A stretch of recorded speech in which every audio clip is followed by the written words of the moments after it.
نحمده ونصلي على رسوله الكريم اما بعد فاعوذ بالله السميع العليم من الشيطان الرجيم بسم الله الرحمن الرحيم ومن يعمل من الصالحات من ذكر أو أنثى وهو مؤمن فأولئك يدخلون الجنة ولا يظلمون نقيرا۔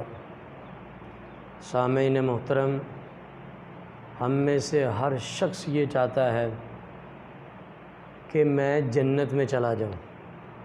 ہم نماز پڑھتے ہیں، روزہ رکھتے ہیں، حج کرتے ہیں، جتنے بھی نیک اعمال کرتے ہیں، صرف پیچھے ایک ہی سبب ہے، ایک ہی وجہ ہے کہ ہم جنت میں چلے جائیں۔ تو ہر ایک کا شوق ہے کہ مجھے جنت کا اللہ تعالیٰ داخلہ عطا کر دے۔ تو بعض یہ شوق رکھتے ہیں کہ مجھے رسول اللہ صلی اللہ علیہ وسلم کا ساتھ مل جائے جنت میں، رسول اللہ خود ہمیں جنت میں لے کے چلے جائیں۔ آؤ میں آج آپ کو ایک وظیفہ بتاتا ہوں، ایک دعا بتاتا ہوں،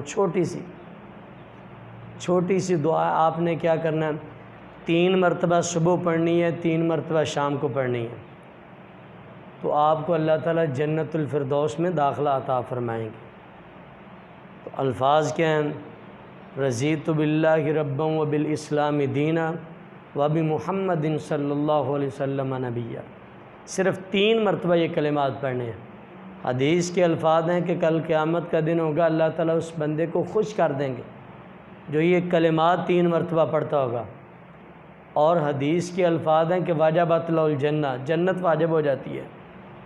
اور حدیث کے آگے والے الفاظ ہیں، رسول اللہ صلی اللہ علیہ وسلم نے فرمایا کہ جو آدمی 3 مرتبہ یہ وظیفہ پڑھتا ہے، 3 مرتبہ یہ دعا پڑھتا ہے، کل قیامت کا دن ہوگا، رسول اللہ نے فرمایا میں خود آؤں گا، اس آدمی کے ہاتھ سے پکڑ کے کھینچ کے اس کو جنت میں لے کے چلا جاؤں گا۔ جو 3 مرتبہ یہ پڑھتا ہوگا، 3 مرتبہ صبح پڑھنا ہے، 3 مرتبہ شام کو پڑھنا ہے۔